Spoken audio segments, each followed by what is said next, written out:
하나님 아버지, 오늘도 오전 예배와 오후 예배 가운데 임재하여 주시는 하나님을 우리가 찬양과 경배와 영광으로 올려드립니다.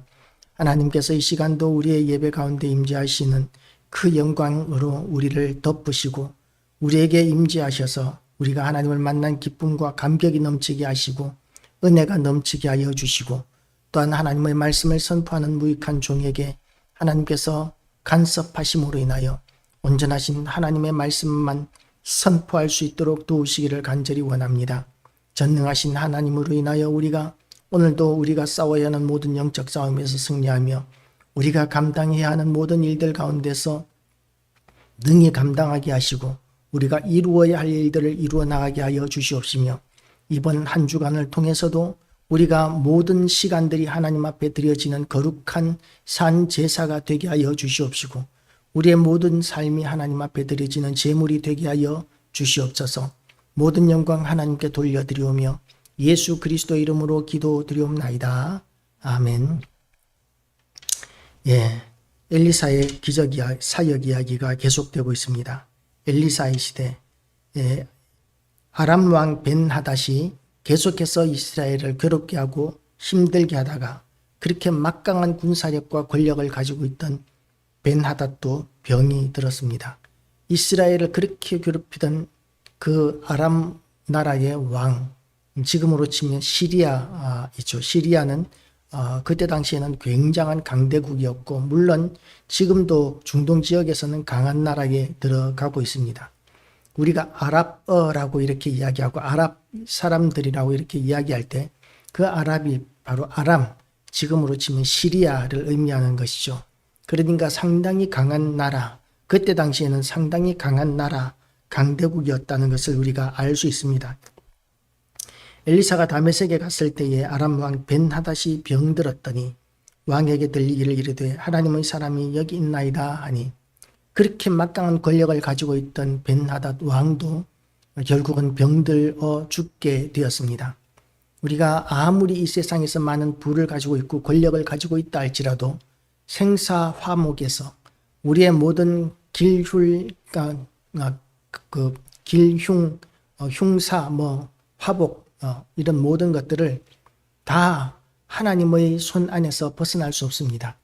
하나님 앞에서 하나님께서 우리에게 복을 주시면 우리가 복을 누리고 하나님께서 거두시면 거두어져 가는 것이고 그리고 한 번 죽는 것은 사람에게 정하신 것이요 그 후에는 심판이 있다라고 이렇게 우리에게 하나님께서 정해 놓으셨습니다. 그러니까 그 막강한 권력을 가지고 있던 아람 왕 벤하닷도 생명의 문제에 대해서는 너무나 무력한 그런 모습을 지금 우리에게 보여주고 있는 것이죠. 왕이 이제 이 엘리사에게 사람을 보냅니다. 이스라엘 왕이 병들었을 때는 어떻게 했습니까? 이스라엘 왕이 병들었을 때는 그 바알의 제사장들에게 사람을 보냈습니다. 바알의 신전에 사람을 보내서 자기가 살겠는지 죽겠는지를 물었었는데 그런데 아람의 왕 벤하닷은 자기가 병들었을 때 살겠는지 죽겠는지에 대한 질문을 하나님의 사람인 엘리사에게 묻고 있는 것이죠. 그러니까 지금 이스라엘이 얼마나 타락한 지경에 있는지를 지금 오늘 이 본문을 통해서도 볼 수 있습니다. 차라리 이스라엘보다 아람이 오히려 믿음을 붙들고 있다. 아람의 믿음이 이스라엘의 믿음보다 낫다. 그렇게 생각할 수 있는 본문이 오늘 이 본문의 말씀인 것이죠. 하나님의 사람이 여기에 이르렀다 하니 왕이 하사엘에게 이르되 너는 손에 예물을 가지고 가서 하나님의 사람을 맞이하고 내가 이 병에서 살아나겠는지 그를 통하여 여호와께 물으라 하고 이렇게 하나님의 사람이라고 엘리사를 예우하고 그리고 하나님을 인정하는 그런 모습을 보여줍니다. 우리가 이런 본문만 보면 이렇게 벤하닷의 믿음을 보시고 하나님께서 구원해 주시고 건져 주시고 할 것 같은데 그런데 하나님께서는 어떤 믿음을 원하시느냐 하면 순수한 믿음을 원하십니다. 벤하닷이 지금 이스라엘보다는 나은 하나님께 대한 믿음을 가지고 있었지만 그러나 아람은 옛날부터 너무나 많은 신들을 섬기는 그런 우상 숭배의 나라였기 때문에 하나님께서 일부 하나님을 섬기는 모습이 보인다고 해서 그들을 순수한 하나님이 기뻐하시는 믿음이라고 보지 않으시는 것이죠. 우리는 어떻습니까? 어려운 일을 당할 때 우리가 드라마에서 자주 보지 않습니까? 부처에게도 빌고 또 알라에게도 빌고 하나님께도 빌고 예수님께도 빌고 이러는 모습들을 우리가 온갖 잡신들을 다 그렇게 하나님과 동격으로 놓고 있는 이런 모습들을 우리가 보기도 합니다. 그것을 이제 포스트 모더니즘이라고도 이야기하고 다신론이라고도 이렇게 이야기하는데 모든 신들을 다 인정해라 하는 것이죠. 그래서 기독교 국가였던 미국에서 대통령 백악관에 이제 목사님들을 불러서 기도를 시키면 예수님 이름으로 하지 못하는 그런 문화가 생겼다고 합니다. 우리는 기도하면 예수님 이름으로 기도를 드려야 하는데 그런데 너무나 많은 목사들이 백악관에 가서 기도할 때는 온갖 잡신들의 이름을 다 올려서 그렇게 기도를 한다는 것이죠. 그게 지금 이렇게 시대가 너무나 악해져 버린 그런 시대, 차별금지법이 일상화되어 버린 나라들에게서 일어나는 상황입니다. 우리도 마찬가지입니다. 만약에 차별금지법이 이 나라에서 통과가 되게 되면 그러면 우리 예수 그리스도만이 우리의 구원의 길이다. 예수님만이 길이요 진리요 생명이시고 천하 인간의 구원 얻을 만한 다른 이름을 우리에게 주신 일이 없다는 성경 말씀을 그대로 선포하면 그러면 차별금지법을 위반하는 것이 되고 그리고 또한 우린 하나님께서 동성애를 극렬히 진노하시고 동성애하는 자들에게 대해서는 하나님께서 돌로 치라고까지 하셨는데 그렇게 동성애에 대해서 적대적인 그런 모습을 보이면 그러면 교회가 감당할 수 없는 그런 벌금을 맞게 되고 어려움을 겪게 되는 이런 시대를 우리가 만나게 될 것입니다. 그래서 우리는 차별금지법을 절대적으로 반대해야 합니다. 왜냐하면 진리는 하나님 말고는 없기 때문에 그렇습니다.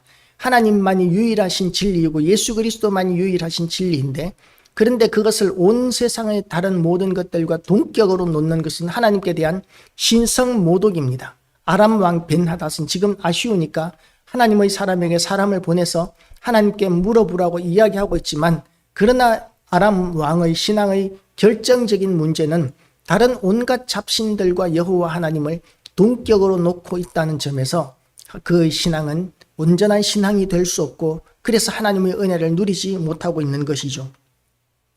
하사엘이 그를 맞이하러 갈새 다메섹의 모든 좋은 물품으로 예물을 삼아가지고 낙타 40마리에 싣고 나가서 낙타 40마리에 다메섹의 모든 좋은 물품을 실었으면 얼마나 많겠습니까?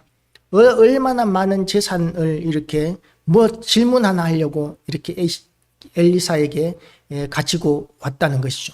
한 가지 물어보려고 하나 물어보려고 이렇게 엄청난 재물을 가지고 왔습니다. 교회는 이렇게 영광스럽고 존귀한 곳입니다. 하나님의 말씀은 이렇게 영광스럽고 존귀한 것입니다. 그러나 낙타 40마리의 실을 온갖 모든 보물도 하나님의 말씀 한마디와 비교할 수 없습니다. 하나님의 말씀은 말씀 한마디로 온 천지 만물을 창조하신 그런 전능하시고 풍성하신 말씀입니다. 사람이 이렇게 준비할 수 있는, 드릴 수 있는 모든 것을 다 드린다 할지라도 하나님의 말씀 한마디와 비교할 수 있는 것은 없습니다. 하나님은 뇌물에 그렇게 넘어가지 않으십니다. 매수되지 않으시는 하나님이십니다. 우리도 또한 성도들도 뇌물에 매수되지 말아야 합니다. 너무나 많은 교인들이 이렇게 물질주의에 젖어들어서 물질 앞에서 믿음을 너무나 쉽게 버리고 정직함을, 거룩함을 너무나 쉽게 포기해버리는 이런 모습들을 우리가 볼 수 있는데요. 하나님과 사람 앞에서 우리가 거룩함을 회복하는 그런 결단을 우리가 이 본문을 보면서 다시 한번 하게 되시기를 주님의 이름으로 축복합니다.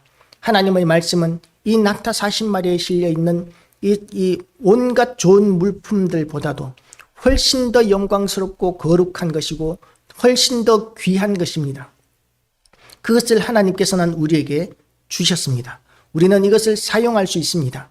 어떤 목사님이 복음을 전도를 하다가 지금은 낙담을 해서 쉬고 있다고 합니다. 왜 쉬고 있느냐 하면 이렇게 귀한 하나님의 말씀을 자기가 복음을 전하면서 보니까 거지같이 전하고 있다는 거예요. 너무나 거지같이 취급을 받고 있는 하나님의 말씀을 보고 이렇게 너무나 억울해서 너무나 통탄해서 전도를 잠깐 쉬고 있다라고 이렇게 이야기하는 것을 들었습니다.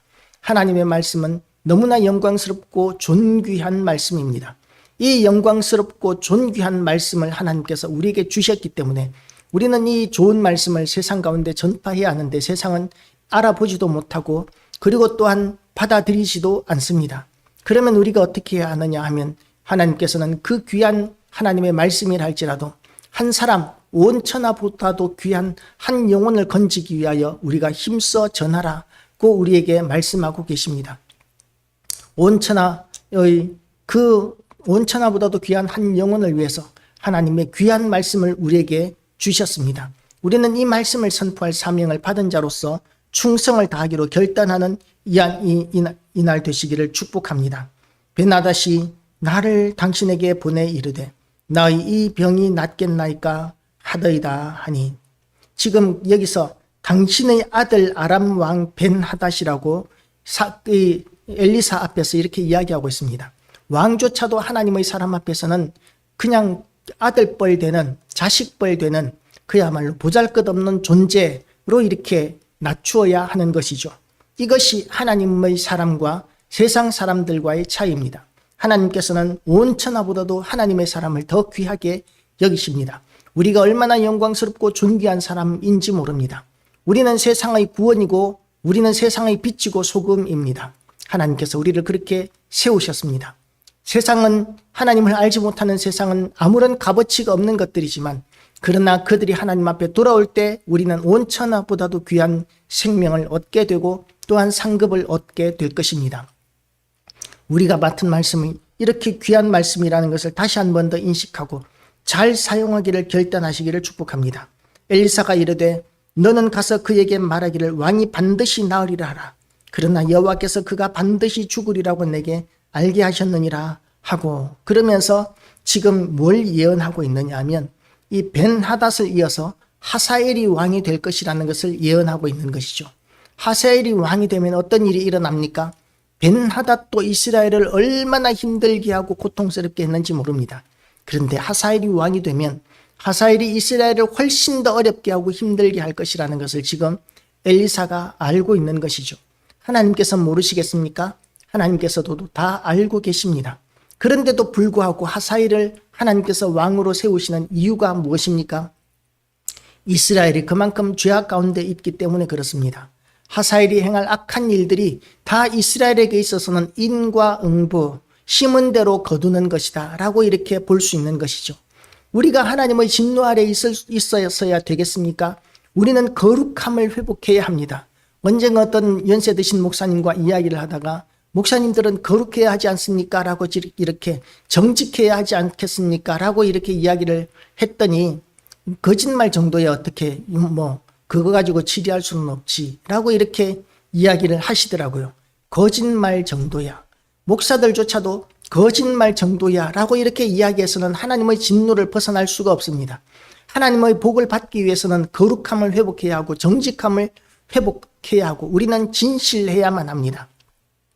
목사들이, 그런 목사들이 있다고 해서 교회와 성도들에게 합리화시킬 수 없습니다. 목사도 그런데 성도들의 삶이야 현실적으로 타협하고 살아야 되는 거 아닙니까? 이렇게 주장한다면 그것은 하나님의 심판을 벗어날 수가 없습니다. 하나님은 절대적으로 거룩하신 하나님이십니다. 절대적으로 거룩하신 하나님께서는 내가 거룩하니 너희도 거룩하라고 명령하셨습니다. 하나님께서 거룩하시기 때문에 우리도 또한 거룩해야 하는데, 그런데 우리보다 먼저 된 자들이 거룩하지 않으니까 우리도 덜 거룩해도 되는 것 정도로 여겨서는 안 된다는 것이죠. 우리의 목표는 하나님 수준입니다. 하나님 수준에 우리가 절대로 이룰 수는 없겠지만 하나님께서 명령하신 그 절대적인 하나님의 수준에 이르기 위해서 우리는 날마다 몸부림치며 살지 않으면 하나님께서 우리에게도 하사엘과 같은 자를 일으키실 것이고 벤하닷과 같은 자들을 우리에게 일으키실 것입니다. 그렇게 될 때에 우리는 그 고난과 환난과 핍박과 고통을 벗어날 수가 없습니다. 그 비극에서 벗어날 수가 없습니다. 하나님께서 아무리 오래 참으시지만, 그러나 우리가 하나님의 진노 아래서 진노에 해당되는 그런 삶을 살아갈 때 하나님께서는 우리를 돌이키시기 위해서 끊임없이 하사엘을 일으키시고 벤하닷을 일으키십니다. 그래서 우리가 어려움을 당할 때 우리가 제일 먼저 생각해야 하는 것은 더 거룩해져야 한다는 생각을 해야 되는 것이죠. 내가 생각하고 있는 이 정도의 수준으로는 도무지 안 된다. 더 높은 수준이 되어야 한다. 더 높아져야 하고 더 커져야 하고 더 거룩해져야 한다. 하나님의 수준에 우리가 이르러야 한다는 그런 생각을 우리가 어려움을 당할 때마다 우리는 다시 한 번 더 되새겨야 합니다. 어떤 어려움을 당하고 있는 그 목사님이 이런 이야기하는 것을 들었습니다. 내가 이렇게 목회에서 어려움을 겪고 있는 이런 상황을 가만히 생각해 보니까 역지사지로 내가 하나님이라면 하나님께서 나에게 교회와 성도들을 맡기실까? 그 생각을 해보니까 하나님께서 안 맡기실 것 같다. 나라도 안 맡기실 것 같다. 그런 생각을 하는 그런 목사님 이야기를 들어본 적이 있습니다. 그 목사님이 한참 동안 이렇게 목회를 쉬다가 이제 얼마 전에 들으니까 이렇게 통영 쪽에 어떤 교회 담임 목사님으로 부임했다는 이야기를 들었습니다. 지금도 잘 하고 있는지는 모르겠지만 어쨌든 하나님께서 기회를 한번 주신 것이죠. 우리는 낮아질 줄 알아야 합니다. 겸손해져야 하고 거룩해져야 합니다.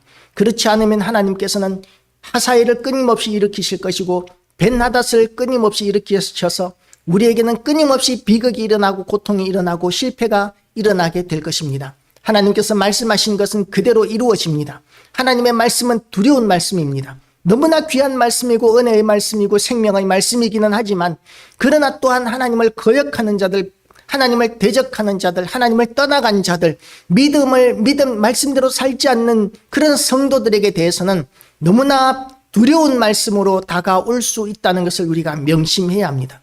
하나님의 말씀은 너무나 귀한 말씀이지만 두려우실 말씀입니다. 그리고 그 말씀하신 것은 그대로 이루어지는 말씀입니다. 오늘도 그 이루어지는 하나님의 말씀의 주인공이 되셔서 영광스러운 주인공이 되시고 하나님의 말씀을 통해서 온 세상에 우리가 영광스럽고 존귀함을 받는 엘리사와 같은 교회와 성도 다 되시기를 주님의 이름으로 축복합니다. 기도하시겠습니다. 하나님 아버지, 우리가 연약한 가운데 있을지라도 하나님은 존귀하시고 영광스러우신 하나님이시고 하신 말씀은 그대로 이루어지는 하나님이심을 오늘 이 본문을 통해서 다시 한 번 더 묵상합니다. 하나님 아버지, 우리의 연약함과 부족함을 감찰하여 주시옵시고 우리에게서 벤하닷과 하사엘과 같은 자들이 결코 일어나는 일이 없도록 하나님 아버지, 날마다 우리를 눈동자와 같이 지키시고 인도하여 주시어서 우리를 통하여 교회가 부흥되어지고 하나님께서 역사하시는 놀란 역사의 현장에 우리가 주인공이 되는 그런 은혜를 허락하여 주시옵소서. 모든 영광 하나님께 돌려드리오며 예수 그리스도 이름으로 기도드리옵나이다. 아멘.